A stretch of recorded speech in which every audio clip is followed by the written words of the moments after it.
Pada seminar hasil penelitian dengan tema Mengenal Potensi Kita untuk Kesejahteraan Bersama yang digelar Bapeda Kabupaten Tulungagung tahun 2018, juga dipaparkan tentang kajian potensi geopark kawasan selatan Kabupaten Tulungagung yang disampaikan narasumber dari Universitas Brawijaya. Oke, intinya adalah di hidrologi atau air, gas itu memang tidak nampak ada di bawah permukaan, dan itu merasuk kemana-mana dan muncullah kadang-kadang muncul embung, kadang-kadang muncul telaga, kadang-kadang muncul air terjun, kadang-kadang muncul sumber air kecil-kecil, tapi di bawahnya itu besar. Lanjut. Oke, lanjut aja Mas.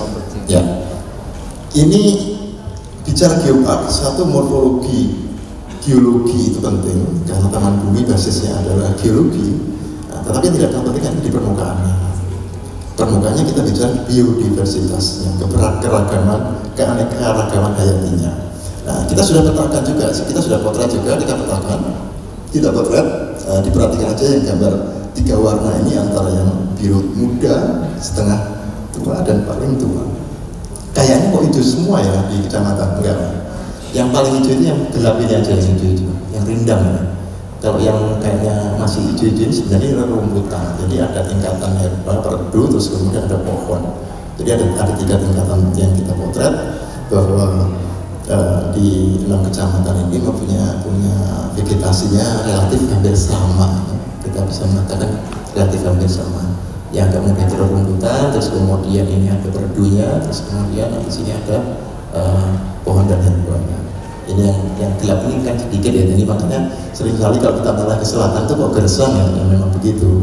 Tapi sesungguhnya keanekaragaman hayatinya atau biodiversitasnya bagus. Geopark Tulungagung itu salah satu yang tidak dimiliki oleh geopark lain di Indonesia adalah peninggalan prasejarahnya. Peninggalan prasejarahnya.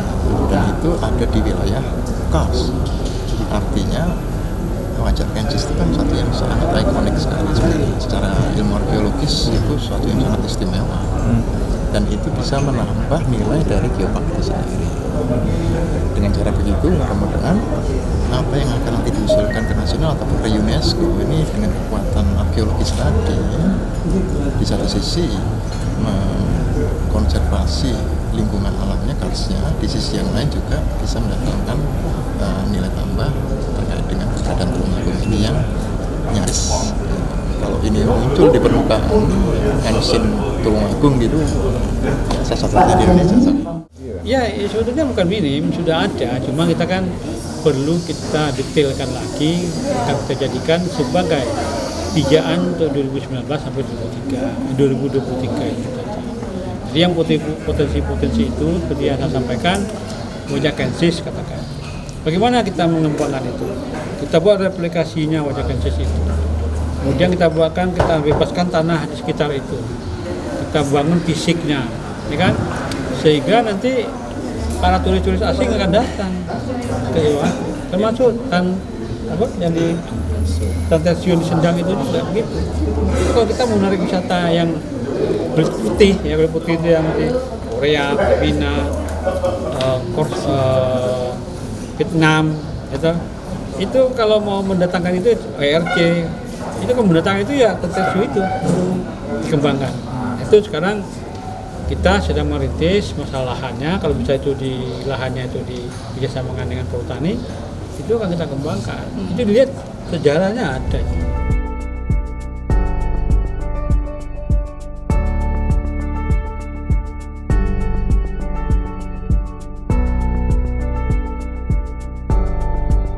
Satu lagi hasil penelitian yang dipaparkan pada seminar kali ini adalah tentang kajian rencana pengembangan objek wisata dan kepurbakalaan, bidang paleoantropologi, paleontologi, dan geologi Gua Tenggar, Desa Tenggar, Kecamatan Tanggung Gunung, yang disampaikan oleh narasumber dari Universitas Airlangga, Surabaya.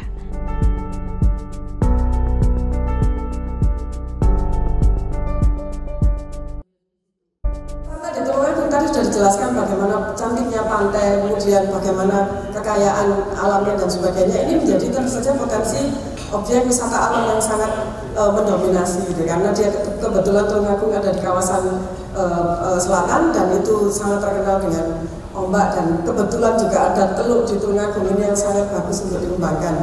Nah, kunjungan kita sudah tahu, tadi juga saya dengar bahwa banyak sekali potensi yang bisa dikunjungi dan bisa dijual untuk wisman, wisatawan mancanegara dan juga untuk lokal, dan ini juga sangat bagus untuk persoalan-persoalan pendidikan dan sebagainya.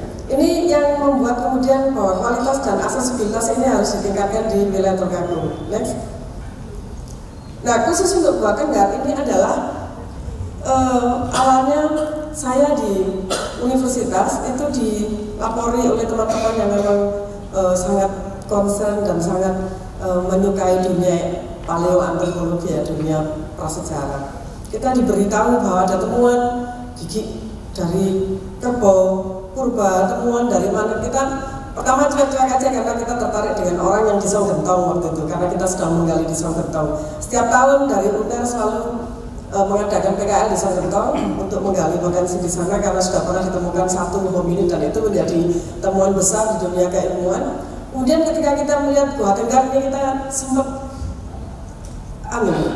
ternganga itu, kok bagus begini ya gua ini, dan tersembunyi memang. Dan ternyata ketika kita mulai menggali dalam arti menggali informasi, kemudian tanya sana sini, dan kemudian mencocokkan nomenklatur atau mencocokkan temuan itu binatang apa atau pada masa apa dan sebagainya, ini kemudian mulai lebih serius lagi untuk mendalami Gua Tenggar. Nah, kita menemukan fragmen-fragmen yang sangat menarik.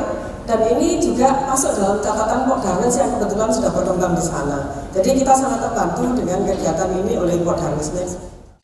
Tenggar sejauh yang kita sudah dapat itu kita menemukan banyak fosil binatangnya, dan tentu saja kalau misalnya binatang itu pun itu sudah bermakna banget buat peristiwa atau kejadian hidup di Tulungagung. Nah, kita tentu saja berharap kalau ada temuan gerabah, kalau ada temuan batu giling yang tentu saja itu dimanfaatkan oleh manusia, ya berarti kita berharap pasti ada yang membuat, dan ya kan, gerabah masuk langsung mencungul gitu aja kan, enggak, pasti ada yang membuat. Lah, itu bisa jadi ada di gua itu, bisa jadi tempat lain yang kemudian dibawa ke gua itu, ya kan, kita kan belum dapat data cukup untuk menginterpretasi semua. Pada seminar kali ini, para peserta juga diberikan kesempatan untuk melakukan tanya jawab dengan para narasumber. Memang betul, di wilayah selatan memang termasuk pegunungan kars yang ingin saya katakan Profesor satu. Di Gua Tenggar itu kan untuk jalan air. Terus airnya kalau banjir itu mengalirnya kemana? Ini ada satu lagi. Sedangkan di tempat saya kebetulan di Telaga Bulet, itu biarpun kemarau panjang bisa banjir. Itu yang perlu dikasihkannya dari mana? Tapi kan sekarang banyak yang secara mistis, tapi mungkin secara keilmuan kita belum tahu. Untuk masa Sabto kedua ini pariwisata misi 1 menjadi prioritas. Ini tentu nanti akan sebagaimana tadi disampaikan oleh Pak Sekda, ini nanti akan mengubah tim kerja, mengubah perangkat daerah, sekaligus tentu akan mendorong dari sisi pendanaan menuju ke sana. Tenggar itu nanti masih mau didating, dicek usianya, kode formasi apa, nanti dikorelasi dengan umur yang Majogertensis, Pithecanthropus erectus, juga dengan yang di Cina, sehingga nanti umurnya lebih tua atau lebih muda ini masih dikaji sama dokter-dokter.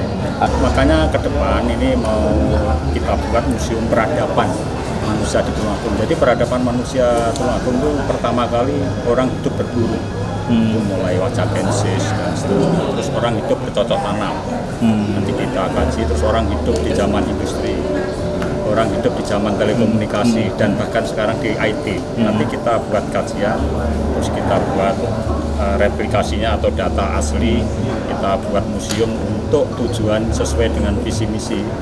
Visi kita kan terwujudnya masyarakat Tulungagung yang sejahtera, mandiri, berdaya saing dan berakhlak mulia.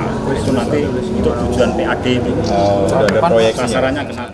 Ya pemirsa, seperti itulah berlangsungnya seminar hasil penelitian dengan tema mengenal potensi kita untuk kesejahteraan bersama yang diselenggarakan oleh Badan Perencanaan Pembangunan Daerah Bapeda Kabupaten Tulungagung.